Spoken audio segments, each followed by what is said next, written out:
Morning. Ayan, praise the Lord.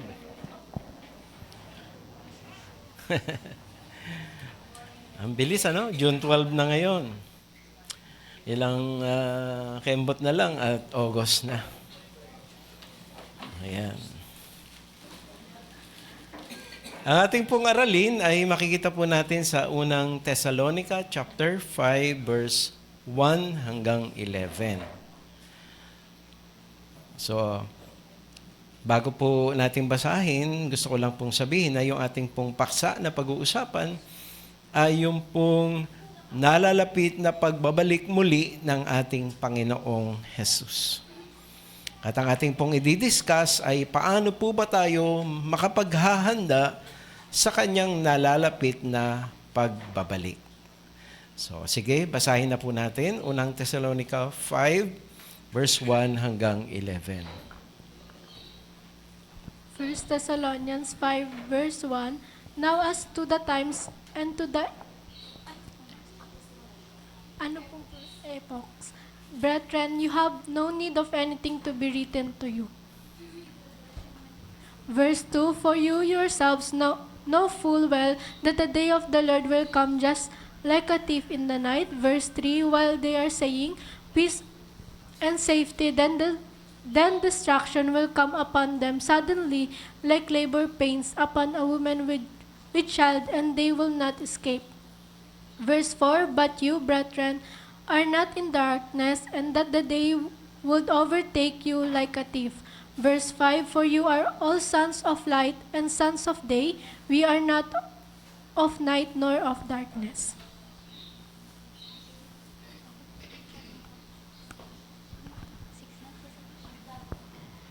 Verse 6, So let us not sleep as others do, but let us be alert and sober. For those who sleep do their sleeping at night, and those who get drunk at night.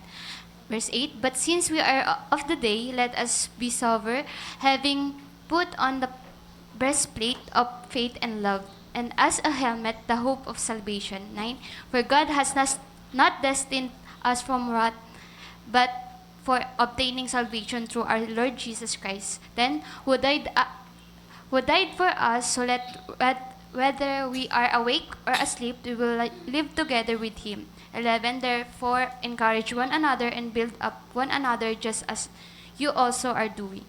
Yun. So, thank you sa pagkabasa ng mga salita ng Lord. At ating pong simulan yung ating pong pag-aaral.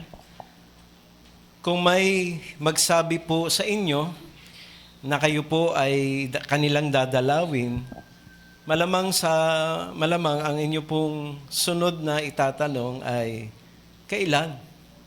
Kailan ka dadalaw? At anong oras? At matapos nating itanong yon, minsan may dagdag tanong pa tayo na, ilan kayo? Bakit po natin tinatanong yung kailan, anong oras, at ilan? Pakisabi po sa inyong katabi para mapaghandaan. Amen po ba? So, siyempre, may dadalaw, may bibisita. So, dapat alam mo kung kailan para hindi ka aalis. Alam mo kung anong oras. Kasi kung sinabi niya na alas 9 at may pupuntahan ka ng alas 6, at least, pwede mo pang gawin yung alas 6 dahil pagdating ng 9, nandyan ka na.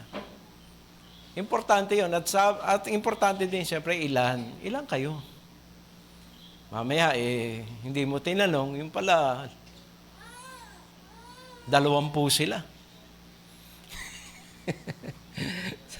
Sabihin mo, kasya kaya kayo sa bahay namin? 20 kayo. So maganda tinatanong po natin. Yun lang, doon po sa ating pag-uusapan. Ang mahirap po sa impormasyon tungkol sa muling pagbabalik ng ating Panginoon ay wala pong binanggit na petsa. Ewan ko lang kung naalala nyo na dati meron pong nagsabi ng 1987 something yata yon na meron dadating. Pero hindi po, wala pong sinabing petsa. At wala po ding sinabi kung anong oras. Kasi one time nung nagsasabi ang Lord, Ay hindi, maganda kayo. Pwedeng dumating ng umaga, ng tanghali, ng hapon, ng gabi. At kaya lang, ang maganda po ay, bagamat walang binanggit na petsa at saka oras, meron pong binanggit na paraan ng pagdating. At ang sabi lang po doon ay tulad ng pagdating ng isang magnanakaw.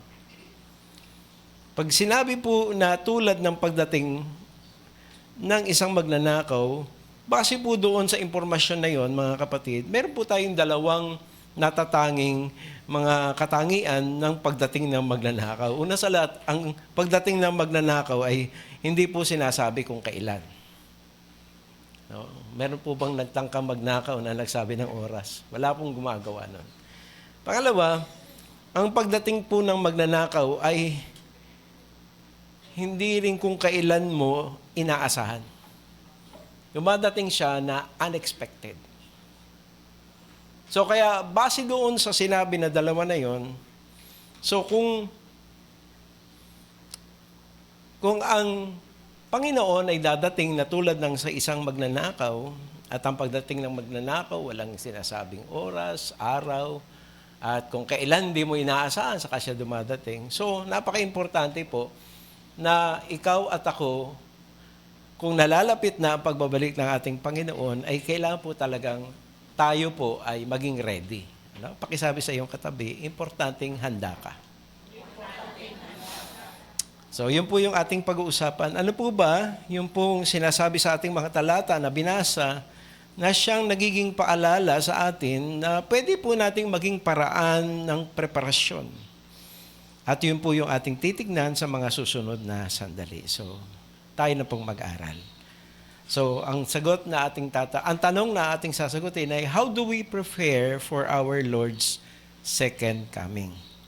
Sabi po ng verse 5, pakibasa nga. Sino po ang... First Thessalonians 5:5. Verse 5, for you are all sons of light and sons of day. We are not of night nor of darkness. Ayan. So, basahin niyo po yung nasa harapan, pero meron kayong kapartner. Oh, sige, hanap po kayo ng partner. Ayan, meron dalawa dito. Hanap kayo ng partner. Ayan. Brother Ricky, kailangan mo yatang humanap ng partner. Yung iba po, saan po? Kailangan may partner kayo. Okay? So, kailangan, hindi po kayo nagsasalitang wala kayong kausap. Kailangan meron kayong kaharap na habang binabasa niyo yun, may kaharap po kayo. Okay po ba? Nakahanap na tayong partner natin? Nako, kailangan may partner tayo. Ayun. Okay. Ricky, wala kang kapartner. Kailangan mahanap ka. Baka gustong lumipat ni router, ano? Tabihan mo kaya si Kuya Ricky. Para may kapartner siya. Ayun iba. Si Michael, wala yatang kausap eh. Ang layo eh. Sige. Basta may kapartner dapat, ha? Okay? Meron na ba? Sige. Ayan, basahin natin yung verse 5 sa ating katabi. Sabihin natin. 1, 2, 3.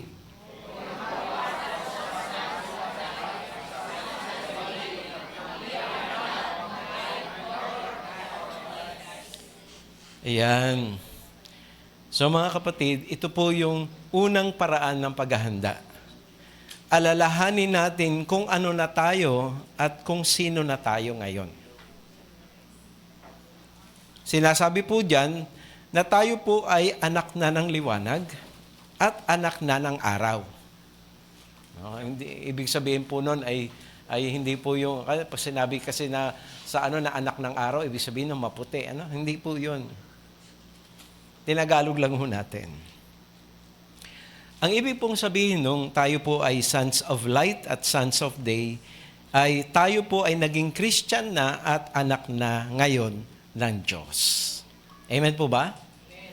So, sino po ba dito yung mga naging Christian na? Magsabi ng amen. Amen. Sino po yung mga naging anak na ng Diyos? Magsabi ng amen. Amen. So, kung tayo po yung mga Christians na at mga anak na ng Diyos, yan po yung nangyari sa Colossians 1:13. Pakibasa nga. Sino po? Oh, sa susunod, ikaw naman. Colossians chapter 1 verse 13, for he rescued us from the domain of darkness and transferred us to the kingdom of his beloved Son. Oo, okay. So, intindihin natin nung tayo daw po ay sumampalataya sa ating Panginoong Hesus, nung hindi pa tayo sumasampalataya, nasa darkness tayo. Pero simula nung sumampalataya tayo sa ating Panginoon, nilipat tayo mula sa darkness, papunta saan? Sa liwanag. Andyan pa ba tayo? So mula sa kadiliman, napunta na sa kaliwanagan. So ibig sabihin, habang binabasa po natin to at na-encounter natin yung word na darkness, ang ibig pong sabihin nun, hindi pa Christian. Hindi pa born again. At pag sinabi na sa light na, ang ibig sabihin, anak na ng Lord, Christian na. So, yun po yung dapat na ating alalahanin. Ang problema po kasi minsan nakakalimot tayo. Ayan, sabihin mo sa iyong katabi, minsan nakakalimot tayo. Nalilimutan natin tayo Kristiyano na. Hello? Hello? Nalimutan natin na tayo anak na ng Diyos.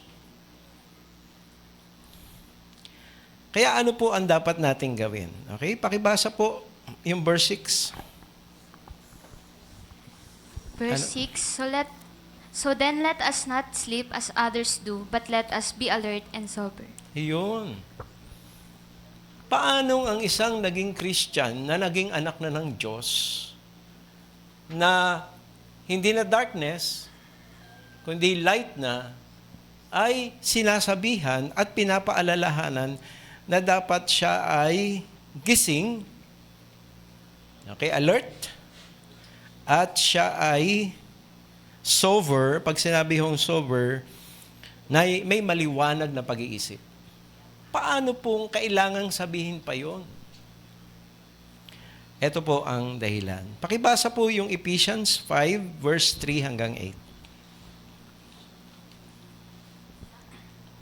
Ephesians 5 verse 3 to 8, Let there be no sexual immorality, impurity, or greed among you. Such sins have no place among God's people. For obscene stories, foolish talk, and coarse jokes, these are not for you. Instead, let there be thankfulness to God. 5, You can be sure that no immoral, impure, or greedy person will inherit the kingdom of Christ and of God. For a greedy person is an idolater, worshiping the things of this world. 8 na yon. Verse 6, don't be fooled by those who try to excuse these sins, for the anger of God will fall on all who disobey Him. Verse 7, don't participate in the things these people do. Verse 8, for once you were full of darkness, but now you have light from the Lord, so live as people of light. Okay, kaya ang tanong, paano ang isang Kristiyano ay nakakatulog pa? Nangyayari yon kapag ka po yung dating buhay niya, muli po niyang pinapamuhay. Andiyan pa ba tayo? Di ba? May mga binanggit po dyan. At sa bawat binanggit, once na yon ay dati mong buhay, tapos muli mong, ang tawag doon, nakakatulog ka. Bakit po sinabing nakakatulog? Kasi ulitin ko lang pag sinabing liwanag, pagka po liwanag, ang mga tao po hindi natutulog. Gumagawa. Tama? Paggabi, darkness, doon ang tao natutulog. So kaya ang hirap po na ikaw ay nasa liwanag na, tapos yung ginagawa ng taong nasa darkness ay gagawin mo pa rin. Ang tawag doon, nakakatulog ka. Hello? Hello? At ayaw po ni Lord na tayo po ay matutulog. Kasi we are of the day.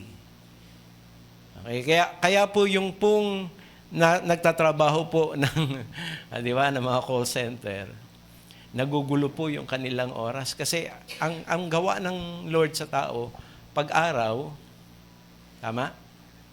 Pag-araw, saka siya gagawa. Pag dilim, saka siya matutulog. Pero sinira po yun ng call center. Kaya mapapansin niyo po, may nagkwento sa akin na pastor kasi marami po siyang mga attendees na nasa call center. At na-experience din po namin doon sa aming pong kapitbahay na kapag ka ganun ang nangyayari, bumabagsak po yung morality ng mga tao. Kaya kahit Christian na sila, ayun, nakakapasok sila ng mga hindi magandang relationship. At doon po sa mayroon po kasi kaming pinaupahan na bahay doon sa may gitna pang nakarating na kayo. May umupa po doon, mga nasa call center sila. Partner sila. Pero hindi po sila mag-asawa. So mayroon po kasing principle ang Lord, tapos pag binago mo, naapektuhan po yung nature ng tao.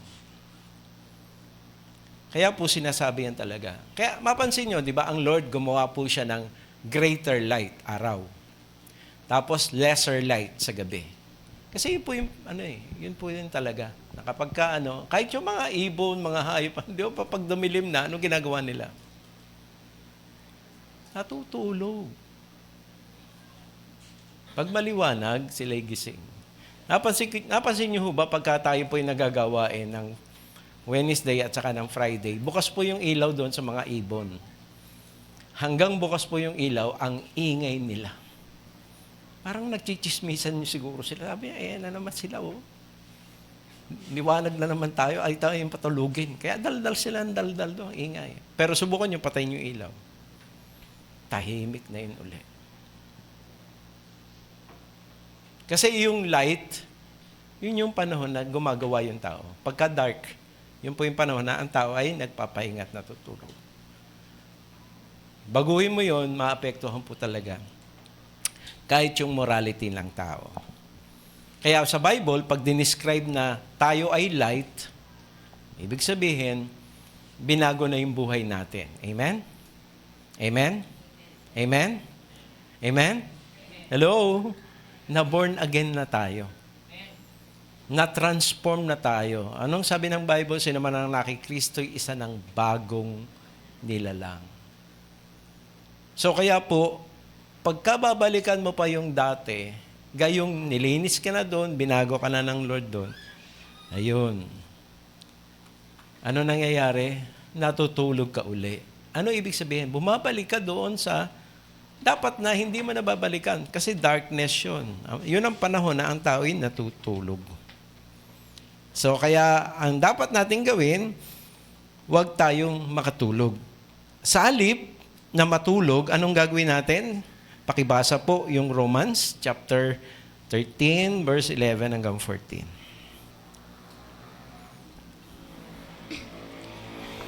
Verse 11, this is all the more urgent, for you know how late it is. Time is running out. Wake up, for our salvation is nearer now than when we first believed. 12, the night is almost gone. The day of salvation will soon be here. So remove your darkness deeds like dirty clothes and put on the shining armor of right living. 13, because we belong to the day, we must lead decent lives for all to see. Don't participate in the darkness of wild parties and drunkenness, or in sexual promiscuity and immoral living, or in quarreling and jealousy. Instead, clothe yourself with the presence of the Lord Jesus Christ, and don't let yourself think about ways to indulge your evil desires. So dito mga kapatid, mapapansin nyo na pagka bilanggit talaga yung darkness, ang binabanggit talaga yung mga sinful life. Simple activities at saka mga attitudes at saka mga emotions. So kaya ang sabi, huwag ka nang matulog. Sa halip, anong gawin natin? tayo ay maging alerto at sober. Okay? Sober, ibig sabihin, alam niyo, ang literal na translation ng sober ay matino. Mahinahon at maliwanag ang pag-iisip. So, ibig sabihin po, hindi po tayo confused. Na parang, nabago na tayo, pero pinipilit pa rin nating ipamuhay yung dati. Pagka ganun po, ano nangyayari sa atin? Nakakalimutan natin na tayo po ay binago na. Na Christian na tayo. Amen? Amen? At tayo ay anak na ng Diyos. So kaya, mga kapatid, ang unang paraan ng paghahanda po, mga kapatid, ay ano? Maging Kristiyano ka, maging born again ka. Amen? Amen? So kung babalik ang Panginoon at gusto mong maging ready, dapat ikaw ay na-born again na. Dapat ikaw ay Christian na. At kung ikaw ay na-born again na at naging Christian na, dapat lakaran mo na yung liwanag. Amen? Amen? Huwag mo nang balikan yung dilim, yung kasalanan. Huwag mo nang gawin pa yung dati mong buhay. Ang gawin mo, ipamuhay mo na yung mga bagong katangian na nililikha ng Lord sa iyo. So bilang inaalala po natin yung ating kung ano tayo at kung sino tayo, maganda po yung paalala po dito sa ating pong binasa. No? Balikan po natin yung pong verse.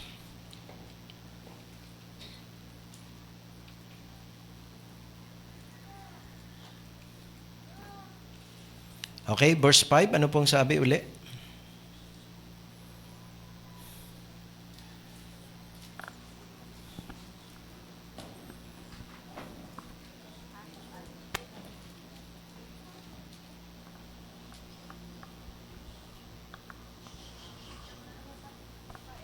Verse 5, for you are all sons of light and sons of day. We are not of night or nor of darkness. Ayun.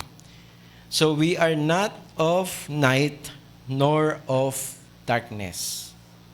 Ibig sabihin, kapatid, Kristiyano ka na, hindi ka na katulad nung dati. Anak ka na ng Lord, hindi ka na katulad nung dating pinamumunuan pa ni Satanas. At dahil doon, mga kapatid, ito po yung dapat nating alalahanin. Ano po ang sabi ng Ephesians 5 verse 7?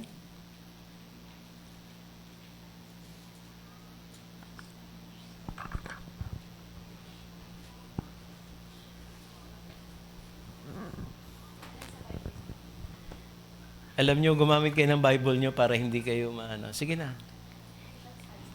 Ephesians chapter 5 verse 7, therefore do not become their partners. Paulit. Ephesians 5 verse 7, therefore do not become their partners. Ayun. So, dito, no, malinaw, mga kapatid. Hindi na tayo darkness. Okay? Hindi na rin tayo night. So, meaning, kung ikaw ay light, at ikaw ay day, huwag ka nang makipartner. Andyan pa ba tayo? Huwag ka nang makipartner doon sa night at saka sa darkness. So, hindi na tayo dapat na nakikibahagi sa mga gawa ng kasalanan. Amen? Amen? Ano sabi din ng verse 11? Pakibasa.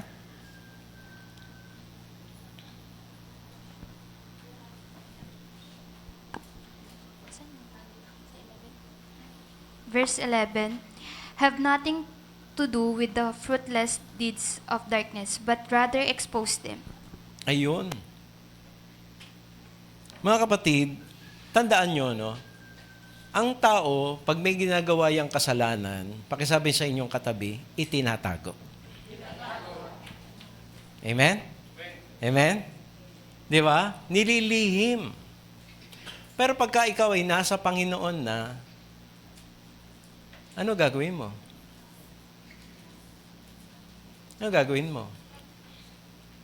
Siyempre, hindi naman tayo mga perpekto, may mga pagkakataon na gagawa natin. Ano gagawin natin? I-expose natin, i-confess natin kay Lord. Amen? Amen? Amen? Hello? At, hindi lang yon. Hindi lang natin i-confess. Kundi ilalantad natin siya. Na, ay, ito pala, hindi na pala to tama na ginagawa ko. Hindi ko na yun ulitin. Lalayuan ko na yan. Ititigil ko na yan. Ilalantad mo na, hindi pala ito bagay na dapat ko pang ini-entertain sa buhay ko. Amen? Amen? At ano po ang sabi ng Ephesians 5:14? Kung tayo po ay naging Christian na? Ephesians 5:14. Ephesians 5:14, this is why it is said, wake up, sleeper, rise from the dead, and Christ will shine on you. Ayun. Kanino si Lord nakakapagkaloob ng kaliwanagan? Sa natutulog? Hindi. Doon sa gising. Amen? Amen? So, kapag ka ikaw ay tulog, di ba, may pandama ka ba? Nararamdaman mo ba yung mga nangyayari sa paligid mo? Wala. Minsan nga, ang lakas pa ng hilik natin eh. Talagang dinidibdib natin ang gusto yung ating pagtulog. Kaya wala tayong malay sa mga nangyayari. Yung po, minsan tayo, mga kapatid, nandyan pa ba tayo? Minsan, kulang tayo ng pangunawa, kulang tayo ng pagkaintindi. Kasi bakit? Nakakatulog tayo. Kaya, kapatid, pag i-insist mo pa rin yung dati mo, ayaw mo pa rin siyang bitawan, ayaw mo pa rin siyang talikuran, ayaw mo pa rin siyang layuan, kapatid, ibig sabihin nun, ikaw ay walang pandama. Wala kang malay. Kaya minsan may ginagawa na ang Lord, may sinasabi na ang Lord, may pinapaalala na ang Lord. Wala, manhid ka. Hindi ka nakakaramdam. Kaya po, ang sarap po pagka ikaw ay gising, sensitive ka. Pag sinanay mo ang sarili mong ganun, naalala ko po nung sa biyaya po ni Lord, talong po bakit po, Pastor, nagpapamerienda tayo? Sabi ni Lord yun. Narinig ko yan. Magpapamerienda kayo para bago umuwi yung mga tao ay At dahil nga po, gano'n, sabi ko, ay, nga pala, pagkakataon para magkwentuhan na rin at magkapalakasan sa isa't isa. At alam nyo, meron ding isang sinabi ang Lord na bago ngayon, na biniting namin kanina. Babaguhin po natin yung sequence ng program ng ating Sunday service. Kaya magugulat po kayo sa August. At alam nyo, isa din sa sinabi ng Lord sa akin, anak, huwag mo munang gawin yung prayer and fasting ng Sabado. Sa halip, yung hindi nakakapag-family devotion, i-encourage mo na yung Sabado ang gamitin nilang panahon para sila ay magkaroon ng devotion sa kanilang pamilya.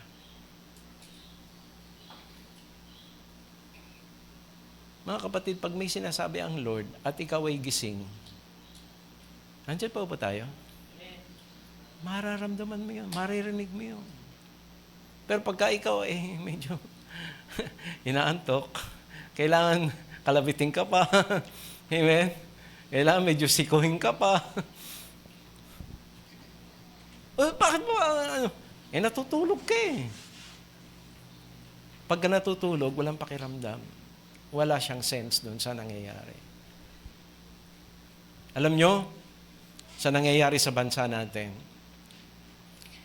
ang tingin ko, kaya gumugulo, kasi gusto ng Lord talagang guluhin para ang bawat isa ay manalangin, hindi para sa kapayapaan, kundi para sa revival.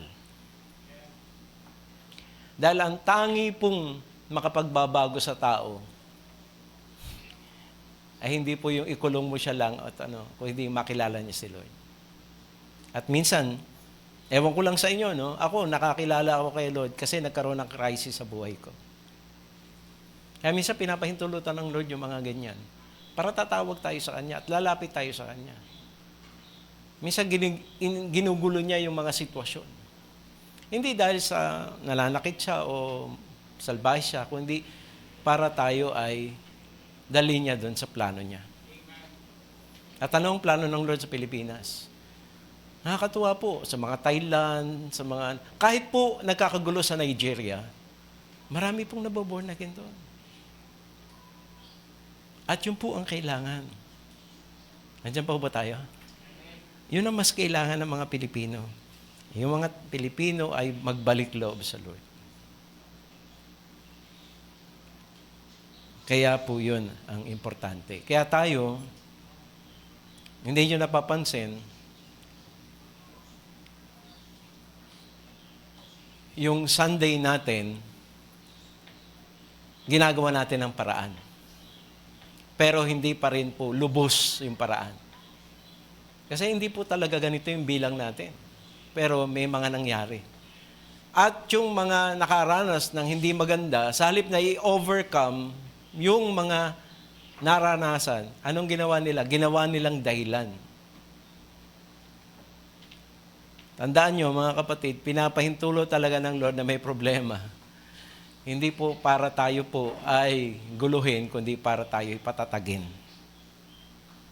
Amen? Amen?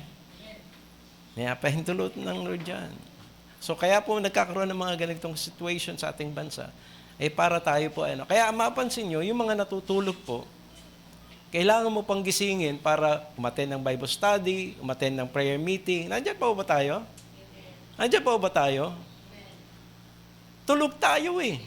Kaya bakit? Kailangan pa ho tayong pwersahin ng Diyos para po papuntahin. Bakit? Kailangan natin mag-aral ng salita ng Diyos. Kasi doon sa Tabernacle of Moses, meron po doong bread na matapos mong maligtas, kailangan mong mabaptize at ang kasunod nun ay Biblia na, babasahin mo.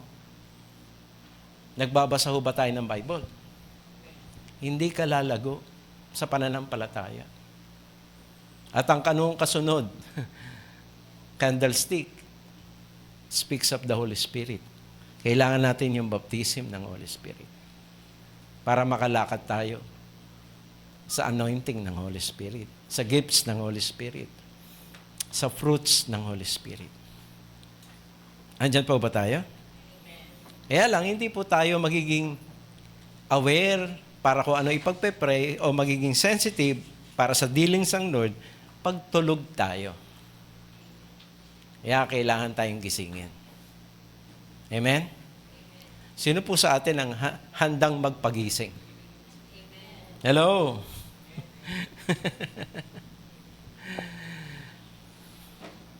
Sige, pakita nyo po na kayo po yung nagnanais na magising. Punta kayo ng Bible study. Punta kayo ng prayer meeting. At pagka Sunday, mag-invite tayo.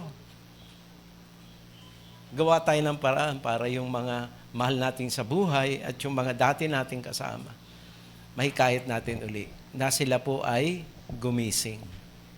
Amen? Amen? Hindi po tayo ready sa pagdating ng Lord pag tayo po ay tulog. Ano po yung sinabi sa Romans? Hello? Sabi niya, malapit nang sumikat yung araw. Kaya kailangan gumising ka na. At ano po yung sinasabi para ikay gumising? Kailangan bitawan mo na yung mga ganitong ginagawa mo. So hanggang ginagawa po natin yun, tulog tayo. At isa ho doon, alam niyo kung ano, paglalasing. Yung selos, yung inggit, kasama yon. Kaya kung meron kang ganun, pasensya na sa term, tulog ka. Hello? Hello? Hindi tayo pwedeng matulog. Kasi hindi tayo ready sa pagdating ni Lord. Okay, basahin ko po uli yun. Romans 13.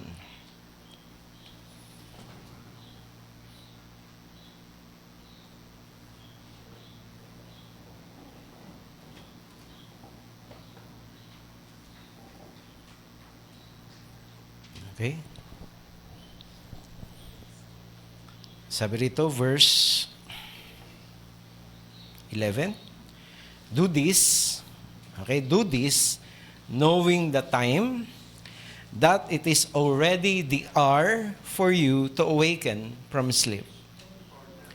For now salvation is nearer to us than when we believe. The night is almost gone, and the day is near. Therefore, lay aside the deeds of darkness and put on the armor of light.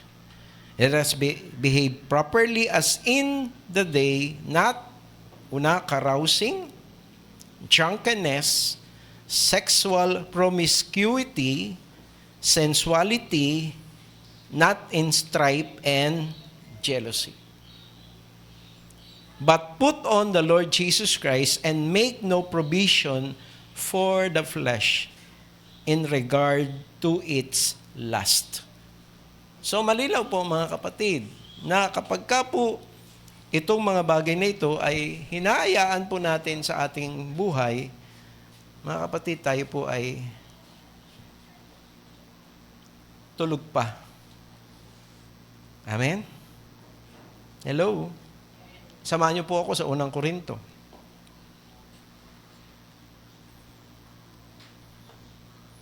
Chapter 6, verse 9 hanggang 11. Sabi rito, or do you not know that the unrighteous will not inherit the kingdom of God?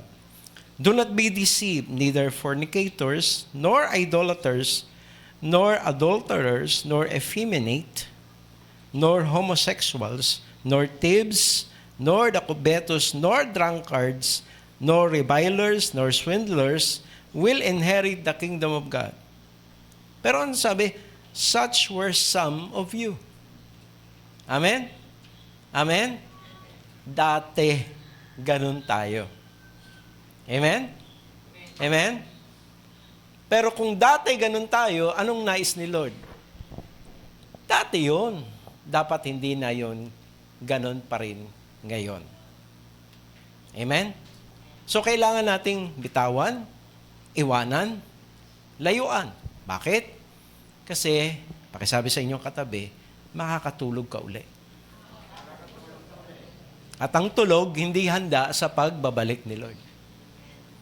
Amen? Amen?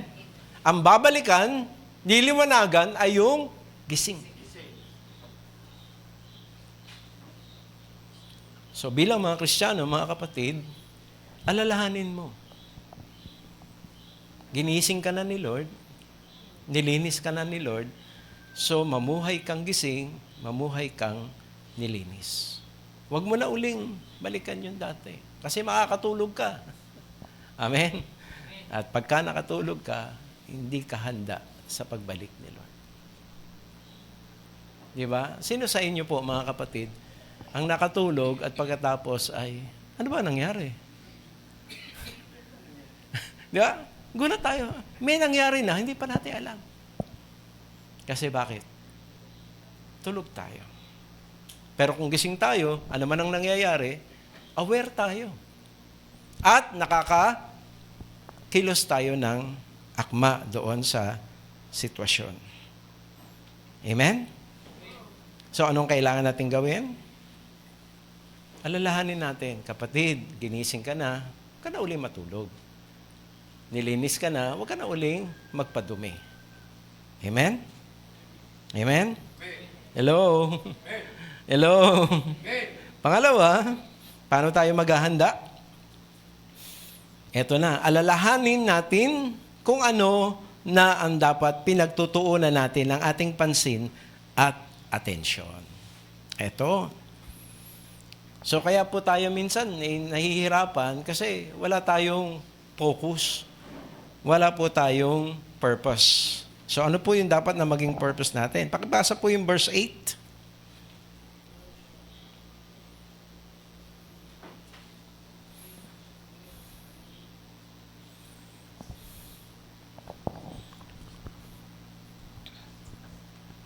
First Thessalonians 5 verse 8, but since we are of the day, let us be sober, having put on the breastplate of faith and love, and as a helmet the hope of salvation.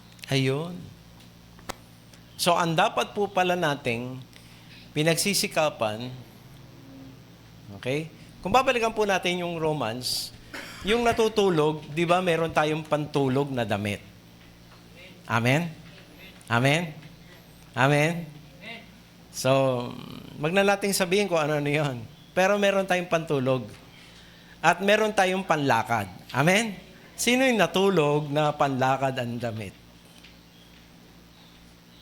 Ha? Sino? Wala. Wala. Pero lang kung, di ba? Di ba, yung galing ka ng trabaho, tapos pagod na pagod ka, hindi try mo lang pumikit, hindi mo napansin, nakatulog ka na. Iba po yung ganong sitwasyon. Pero walang natutulog na nakapangpasok ng eskwelahan. Na-try nyo na ba? Ha? Pia, na-try nyo na? Router? Hindi na may tatry yun eh. Kasi iba talaga yung suot ng natutulog. Amen? Wala. Yung pangpasok si Michael, hindi naman po yun ang suot niya pag natulog siya. O kaya si Marlon. Ano? Lon, tutulog ka. Suot mo ba yun? Pantulog? O yung pangpasok sa trabaho? Wala. Iba po yung itsura natin pagka tayo natutulog. Ang problema lang po, mga kapatid, ang sabi, malapit ng magbukang liwayway. So dapat, yung damit natin ay binabago na natin. Dapat yung damit natin ay para na doon saan? Saan? Sa araw na haharapin natin. Amen? Amen? Amen? Hello? Hindi naman po pwedeng si bossing. Pagpunta ng trabaho, kung ano yung kanyang isinuot nung kanyang natulog. Yun pa rin. Lalo na yung iba po, kung natulog ay wala pong pangitaas na damit. Papasok ng trabaho, ay, palalabasin ka ng mga ano. Nagbabantay doon sa trabaho. Uy! Bakit wala kang pangitaas? Yeah. At meron pong iba na sobra po talagang naiinitan, tinatanggal lahat ng saplot sa katawan. Hindi ka naman pwedeng pumasok ng gano'n na wala kang damit. Kasi nagbibihis ka ng angkop sa araw na yon. Amen? Amen? So dito, ano ang ibibihis natin? Sabi, pananampalataya, pag-ibig at pag-asa. Binanggit po yan sa unang Korinto 13:13. Sabi, but now faith, hope, love abides. These three, but the greatest of these is love. So paano po natin maibibihis ang pananampalataya? Okay. Sabi ng 1 Peter 2:2, dapat po yung salita ni Lord ay ating binabasa. Talangin mo nga yung katabi mo, nagbabasa ka ba ng Bible? Sige nga. Ano sagot? Nakatingin lang sa'yo? Hindi makasagot? O hindi nagbabasa. Katingin lang eh. Di ba? Baka nga umiiwas pa ng tingin at hindi niya masagot eh. Pangalawa, paano natin maibibihis? Una, babasahin. Pangalawa, papakinggan. Ayan, katulad ngayon. Pinapakinggan. Sabi po ng Romans 10:17, faith comes by hearing and hearing by the word of Christ. Pero yung nabasa mo at napakinggan mo, para talagang maisuot mo, kailangan ipamuhay mo. Amen? Amen? Hello? Hello? Di ba? Ano pa ang sabi ng salita ng Diyos? Huwag na tayong magagalit, magtatampo, at magkakaroon ng sama ng loob. So, nabasa mo. Narinig mong pinangaral. Pero hindi mo ginawa. Ibig sabihin, ano kapatid? Suot-suot mo pa rin yun. Ang sabi ni Lord, tatanggalin mo yun. So, paano mo maibibihis yung sinabi ng Lord na dapat tayo nagpapatawad tulad ng ginawa ng Diyos sa pamagitan ni Kristo Jesus? So, dapat ang ibibihis mo, hindi tampo, hindi sama ng loob, hindi galit, kundi pagpapatawad at pagmamahal. Amen? Amen? So, mga kapatid, ang tanong ko sa inyo, anong suot-suot mo ngayon? Ay, hindi po pinag-uusapan yung itsura na, ayan, katulad ni Pia. Maganda po yung damit niya ngayon. Ni, maganda. Pero hindi po yan ang pinag-uusapan. Kasi pwede, ang ganda ng itsura ng damit mo. Hello? Hello? Pero iba ang bihis-bihis mo. Hindi yung salita ng Diyos.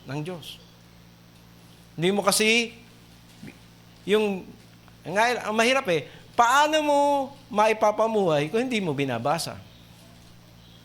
Amen? Tapos nakikinig ka, andyan pa ba tayo? Pero, naririnig mo, hindi mo pinapakinggan. Bakit? Nandun ka sa iyong cellphone. Iba po yung naririnig, iba yung pinapakinggan. Hello? Hello? Kasi pwede mong marinig, di ba? Nag-utos si Edison sa kanyang anak. Hindi inintindi yung utos. Kaya yung kabaliktaran ang nagawa.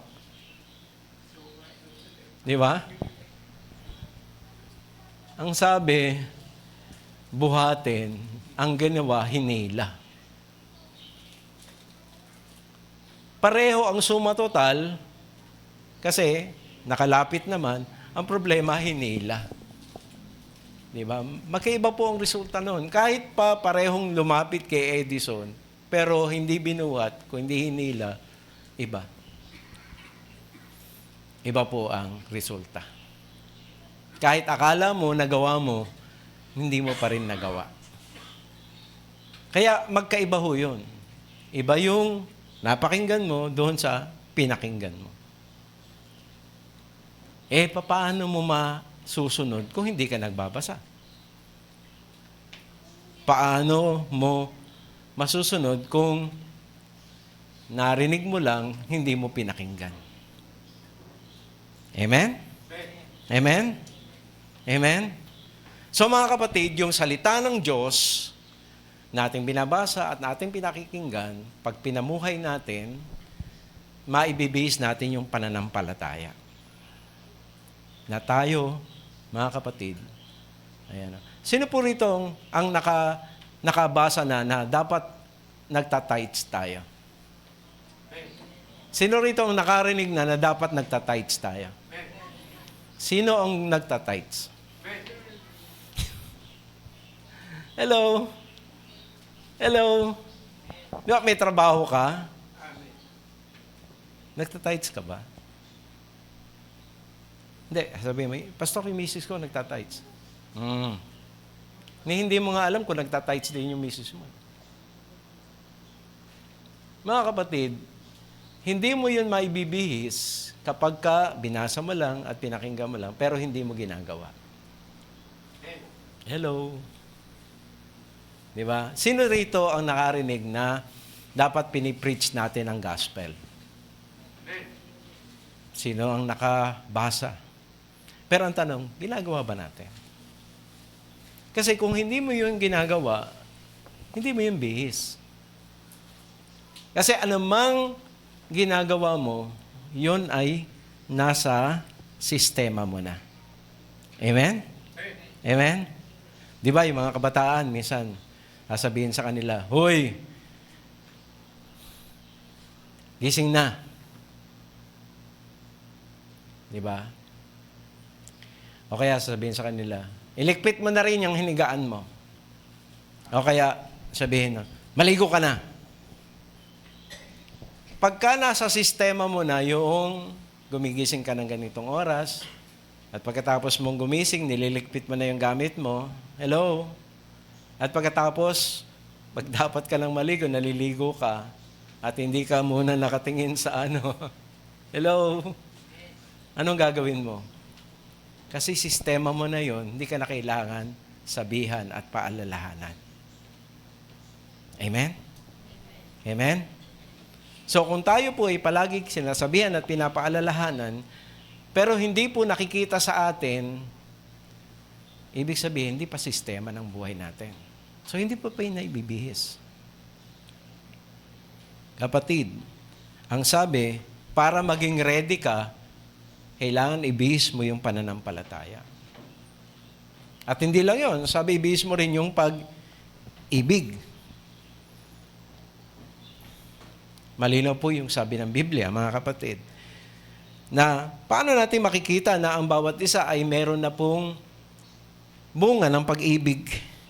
Bunga ng Espiritu Santo. Sabi po, dapat nandun yung love, yung joy, yung peace, yung patience, yung kindness, yung goodness, yung faithfulness, yung gentleness, yung self-control.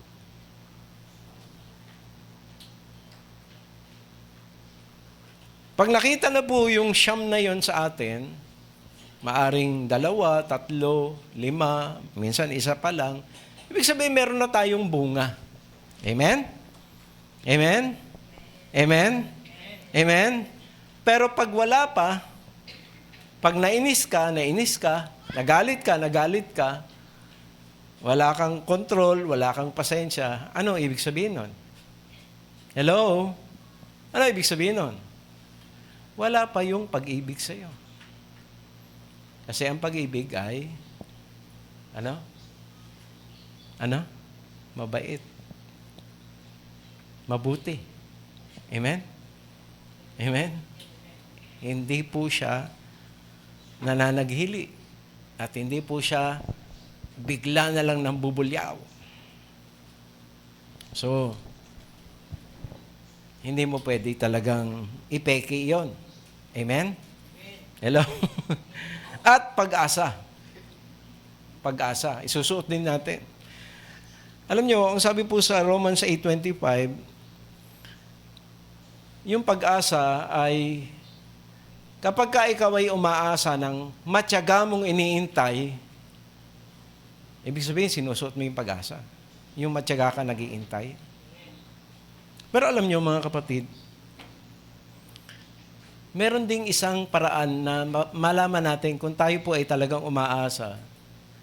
Okay? Sino po rito po yung pong nakakakilala sa nature ni Lord, na si Lord ay pure? Amen? So kung iniintay mo ay pure, ano gagawin mo? Well, sabi po rito ng 1 John 3:3, pakibasa. 1 John 3:3, and everyone who has this hope fixed on Him purifies himself just as He is pure. Ayun. So kung yung iniintay mo ay eto, malinis.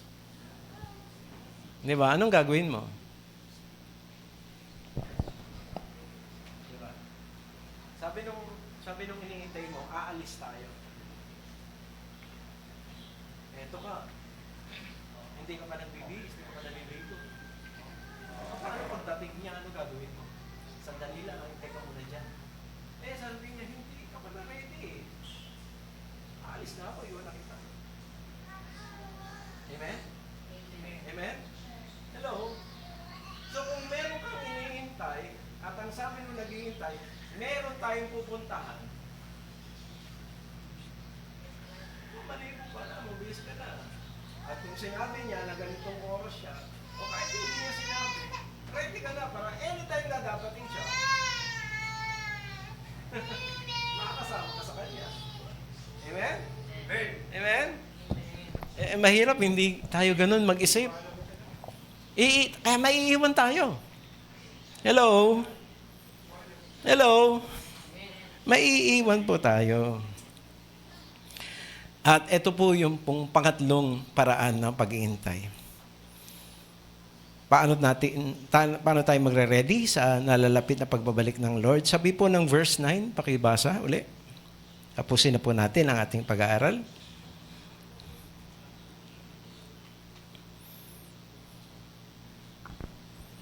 First Thessalonians 5, verse 9.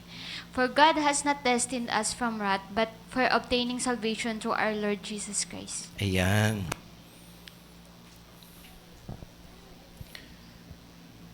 Mga kapatid, nung tayo po ay inalok ng kaligtasan ni Lord.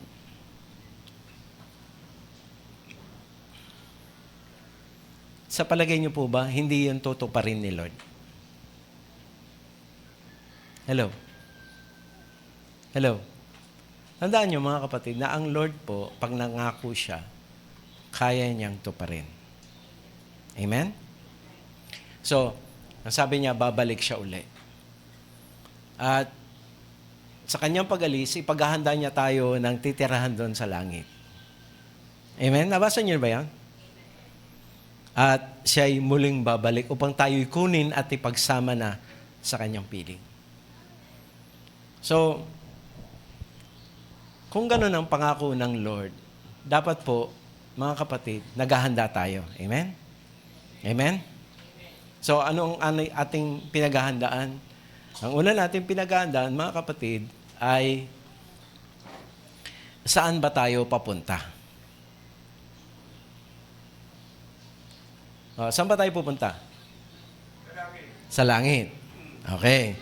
Ano po ang inyong pagkaintindi sa lugar ng langit? Hello? Sa langit po, mga kapatid, ma-out of place yung hindi sumasamba. Hello? Hello? Kasi ang langit po ay lugar na kung saan ang mga naroroon po ay sumasamba sa Diyos. So kung papunta ka doon, mga kapatid, at dito, sa lupa, hindi mo yung ginagawa, hindi ka para doon. Kasi dapat, kung saan ka pupunta, paghandaan mo. Okay? Sino dito yung pumunta na ang usapan, sila'y maliligo, pero hindi nagdala ng pampaligo? Nako. Paano ka makakaligo? Wala ka palang... Hindi ba dapat po, halimbawa, pupunta ka sa handaan sa kasalan. Ano suot mo? Si Brother Ricky, ang suot niya, naka-short, tapos meron pa siyang tali dito sa ulo niyang ganyan. Tapos pupunta siya handaan. May dala-dala pa siyang bola. Boom, boom, boom. Hindi bagay doon sa pupuntahan mo. Tapos sabi, "Hoy, pupunta tayo doon at ang ating kailangan tayo ay formal." Siyempre, i-ready mo yung sarili mo. Babagay doon sa lugar na pupuntahan mo. Amen? Amen? So sabi po sa langit, sabi po sa Bible, na tayo po'y balak ng Lord na dali ng langit. Amen? Kaya nga po, ngayon pa lang, sinasabi na ng Lord, ako na po ang babasa muna, sabi Philippians 3:20 hanggang 21, sabi, "For our citizenship is in heaven." Andito pa lang tayo, pero ang citizenship na natin, andun. Amen? "From which also we eagerly wait for a Savior, the Lord Jesus Christ, who will transform the body of our human estate into conformity with the body of His glory for the exertion of the power that He has even to subject all things to Himself." Alam nyo, ang problema po natin, papunta tayo ng langit, pero yung ating utak, yung ating puso, at yung ating damdamin, parang hindi tayo handang iwan ang mundo, ang lupa.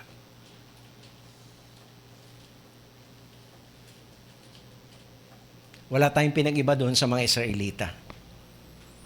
Sabi ng Lord through Moses, "Dadaling ko kayo sa lupang pangako." Pero nung naglalakbay na sila doon at nakaranas na sila ng mga difficulties, ano po ang sabi ng Bible? Nagbalak silang bumalik saan? Sa Ehipto.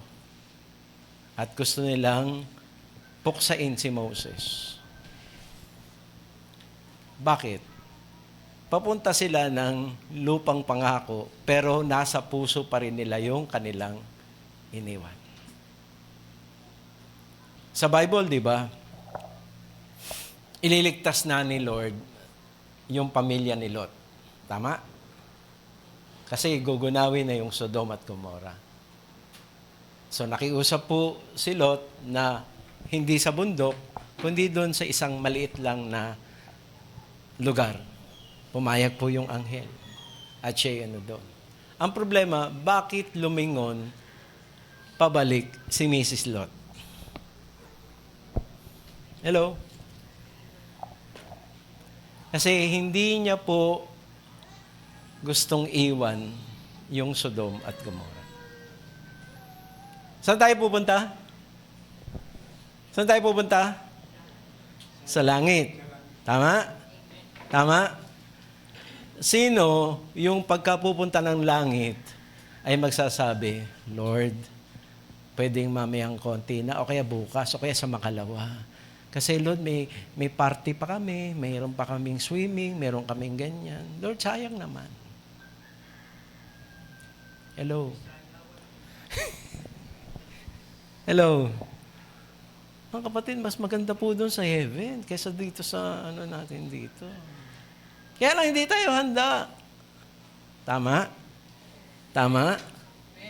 Hindi po tayo handang iwan ang mundo.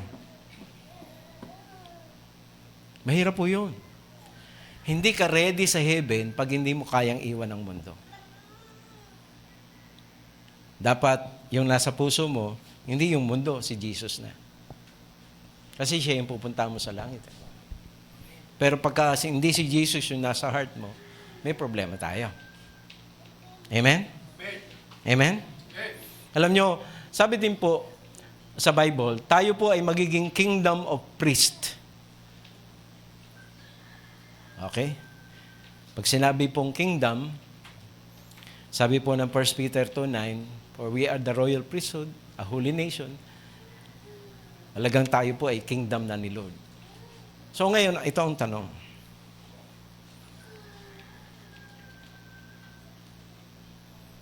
Kung ikaw, darating ang panahon, kasama ka ni Lord na maghahari dito sa mundong ito na 1,000 years na mamamahala tayo. Ngayon pa lang, mga kapatid, pinapamahalaan na po ba natin ang ating buhay? O hinahayaan natin yung ating buhay ang mamahala sa atin? Yun po yung problema. Pinapamahalaan tayo ng ating mga difficulties, ng ating mga problems. Sa halip na tayo po yung mag-control sa kanila. Eh, hindi mo naman na, Pastor, makokontrol yun. Hindi po. Malinaw po yung sabi ng Biblia. Binigyan tayo ng privilege ng prayer na pwede po nating iayos yung mga nangyayari sa buhay natin through prayer and intercession. At panghuli po, ang sabi, God does not destine us for wrath, but for obtaining salvation through our Lord Jesus Christ. So kaya po, mga kapatid, huwag po nating kakalimutan na, sabi po kasi sa Bible, kapag ka hinawakan mo na yung araro, sino po rito yung nagbukid? Meron ho ba nagbukid? Pag hinawakan mo na yung araro, huwag ka nang lilingon.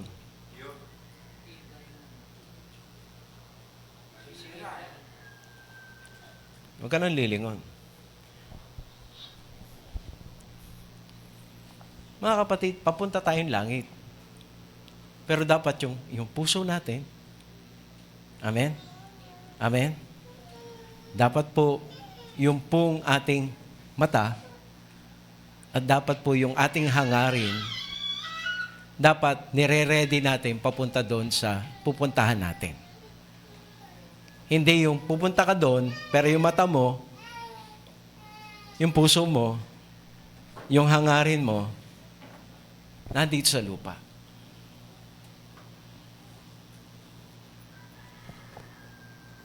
Bilang pagtatapos po, mga kapatid, nagpapaalala po si Pedro sa mga mga sinulatan niya, at sabi niya sa 2 Peter 1:9, pinapaalalan tayo na huwag tayong Huwag nating kalimutan na born again na tayo. Sabi, for he who lacks these qualities is blind or short-sighted, having forgotten his purification from their former sins. Okay, pakisabi sa iyong katabi. Kung na-born again ka na, siguradong meron ng magiging pagbabago sa buhay mo dahil nilinis ka na ng dugo ng Lord. Amen? Pero kung nilinis ka nga, pero wala namang nakikita,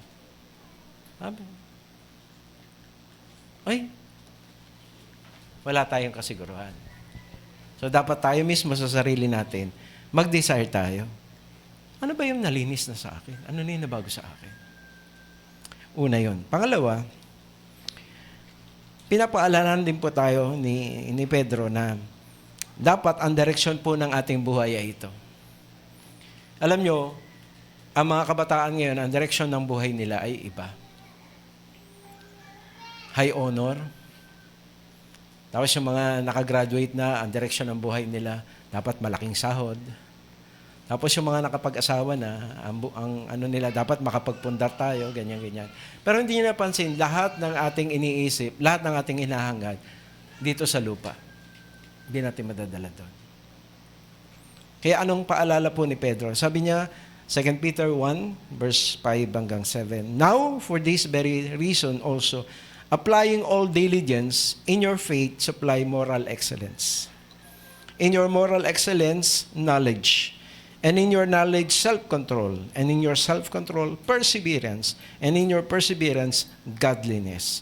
And in your godliness, brotherly kindness. And in your brotherly kindness, love. Alam nyo, pag pinag-aralan nyo po yung Tabernacle of Moses, dapat po, hindi lang po tayo, kasi may mga parts po yun eh. Doon sa outer court, dalawa. Meron pong brazen altar at saka brazen laver. Doon sa brazen altar, yun po yung ating salvation. Yung pong laver, brazen laver, yun po yung ating water baptism. Na water baptized na ba lahat? Baka hindi pa yung iba. Kasi after salvation, ang kasunod. Pero hindi lang po yun doon natatapos, mga kapatid. Ang kasunod, pagpasok mo na doon sa holy place, meron po na tinatawag na table of showbread. Yun po yung mana. Yun po yung Word of God. So dapat ikaw at ako, mga kapatid, yun ang ating ngayong inaatupag. Kumain ng salita ng Diyos.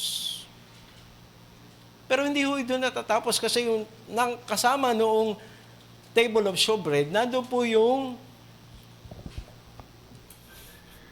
alam niyo ko, ano? Nandun po yung candlestick. At yung candlestick speaks of the Holy Spirit. Naalala ko, nung ako po ay bagong Christian, nung ako po ay water baptized, kasunod na dinisire ko yung water, yung baptism ng Holy Spirit. Kasi makakagalaw ka na doon sa fruit, sa gift, sa anointing ng Holy Spirit kapag nabaptize ka na ng Holy Spirit. Hindi lang ho speaking in tongues ang pinag-uusapan doon. Pero ang sarap pagka meron kang gift ng tongues kasi sa prayer, sa worship, magagamit mo talaga. Yun ang kasunod. Pero hindi po yun doon natatapos. Kasi pagpasok mo doon sa pinaka-inner, ang susunod doon ay yung altar of incense. Yung prayer and intercession. Pag binasa niyo po yung Revelation, makita niyo po doon na habang nagaganap po yung judgment, ay pinopor po yung incense, yung prayers of the saints. At ang pinakahuli na makikita natin doon, yung mercy seat. Yun po yung nature ni Lord. Amen? Amen? Mga kapatid, ang pinaka-goal ng isang Christian is makilala ng mas malalim ang kanyang Lord. Hindi po tayo dapat nasa-satisfied na nandun lang tayo sa outer court, na tayo na saved. at tayo po ay na-water baptize, hindi po. Hindi po. Kailangan pumasok tayo sa holy place. I-devour natin yung salita ni Lord. Magpabaptize tayo sa Holy Spirit. At hindi dapat natapos doon. Dapat nandun din tayo at nagpe-pray at intercession. Kasi malabo pong lalalim tayo sa pagkakilala kay Lord kung hindi tayo nagpe-pray at nag-i-intercede. Kasi tandaan niyo mga kapatid, lalo na pag nakilala niyo na si Moses. Saan kayo nakakita na si Moses, willing siyang mamatay, wag lang, patawarin lang ng Lord yung mga Israelita. Yun po yung love, compassion ng Lord. Kaya pagpasok mo doon sa pinaka-mercy, pag nakarating ka doon sa mercy seat, ano po ang sabi rito? Brotherly kindness and then love. Ang pinaka-mataas po na karakter ni Lord, pag-ibig. Kaya tayo, mga kapatid, wag po tayong pumayag na yung focus ng buhay natin ay hanggang sa mga bagay lang dito sa lupa. Ang ating pagsikapan din ay yung ating pong relasyon sa Lord at kung paano tayo magiging katulad at kawangis ng ating Panginoon. Puntahan natin yun doon sa pinakaloob na loob ng tabernakulo. At huwag tayong pumayag na hindi tayo mag-appear doon sa pinaka-mercy seat ng Lord. At ma-encounter yung karakter talaga ni Lord. Na ang pinakamataas na karakter ng Lord ay yung love.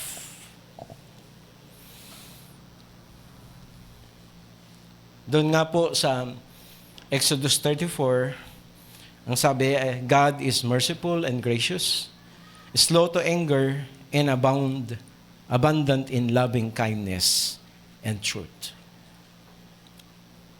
Ilalim po natin ang ating pagkakilala sa Lord. Wag po tayong lumalim sa mundo. Iiwan natin to. Mag-aral ka, pero huwag mong pabayaan relasyon mo kay Lord. Magtrabaho ka, pero huwag mong pabayaan relasyon mo sa Lord. Magnegosyo ka, pero huwag mong pabayaan relasyon mo sa Lord. Yung mga kasalanan, unti-unti mo nang bitawan at talikuran. Kasi hindi ka magiging ready pagharap mo kay Lord. Nilinis ka, so magpatuloy ka dun sa kalinisan. Ang importante mga kapatid, pagdating ng panahon, at hindi natin sigurado yun kung kailan, pero darating yun, ready po tayo. Pinamuhay natin yung liwanag, lumakad tayo doon sa kanyang, binihis natin yung kanyang pag-ibig. At higit sa lahat mga kapatid, hinanda natin ang sarili natin sa ating pupuntahan. Amen?